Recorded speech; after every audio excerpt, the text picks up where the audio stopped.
Hello, ഞാനിപ്പോൾ ഉള്ളത് നമ്മുടെ പാലാരിവട്ടം ജംഗ്ഷനിലുള്ള ഏറ്റവും പുതിയ സലൂൺ ആയിട്ടുള്ള ബോട്ടണിക്കലാണ് കേട്ടോ. ഞാൻ ഇങ്ങനെ വരാമെന്ന് വിചാരിച്ചാൽ നേരെ അമ്മേനെയും കൂട്ടിയാണ് വന്നിട്ടുള്ളത്.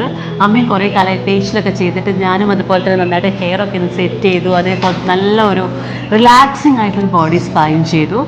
നല്ല എക്സ്പീരിയൻസ് ആയിരുന്നു. ഫസ്റ്റ് ഓഫ് ഓൾ എനിക്ക് ഈ ഒരു ആംബിയൻസ് ഒത്തിരി ഇഷ്ടപ്പെട്ടു. നല്ല സ്പേഷ്യസ് ആയിട്ടുള്ള സലൂണാണ്.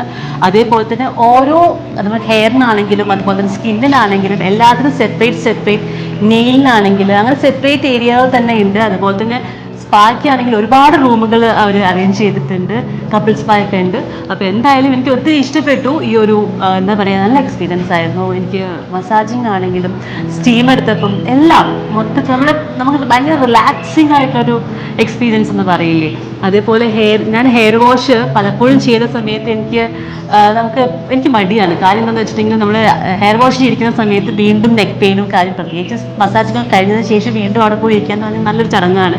പക്ഷേ ഇവിടെ എനിക്കെന്ന് വെച്ചാൽ അതൊരു മസാജിങ് ചെയറാണ് അവിടെ കൊടുത്തിരിക്കുന്നത്. സോ അതുകൊണ്ട് എക്സ്ട്രാ മസാജ് അവിടുന്ന് കിട്ടുമ്പോൾ ഞാൻ ആദ്യം അറിഞ്ഞിട്ടുണ്ടെങ്കിൽ ഞാൻ നേരത്തെ അത് അങ്ങോട്ട് ചോദിച്ച് വാങ്ങിയായിരുന്നു. എനിക്ക് അമ്മയ്ക്ക് നല്ലൊരു ഇഷ്ടപ്പെട്ടു. കാരണം ഞാൻ ഫേസ് സാധാരണ ചെയ്യുന്നതല്ലല്ലോ, ഞാൻ ഫേഷ്യലൊന്നും ചെയ്യാറില്ല. പക്ഷെ മോള് പറഞ്ഞു, കൂടെ വന്നു ചെയ്തു. നല്ലൊരു റിലാക്സ് ആയിരുന്നു. അതുപോലെ അവിടുത്തെ ഒരു ആംബിയൻസും നല്ലതായിരുന്നു.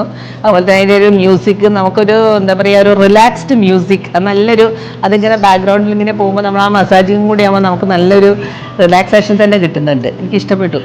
ഞങ്ങൾക്ക് ഇഷ്ടപ്പെട്ടു, നിങ്ങൾക്കും എന്തായാലും ഇഷ്ടപ്പെടും. അതെ. തീർച്ചയായിട്ടും വിസിറ്റ് ചെയ്യാൻ നമ്മുടെ പാലാരിവട്ടം ജംഗ്ഷനിലെ ബോട്ടിംഗ് സെൽ.